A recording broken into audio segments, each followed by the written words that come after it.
वे भैया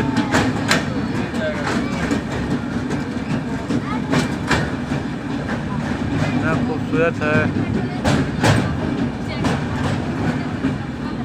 ये कितना नीचे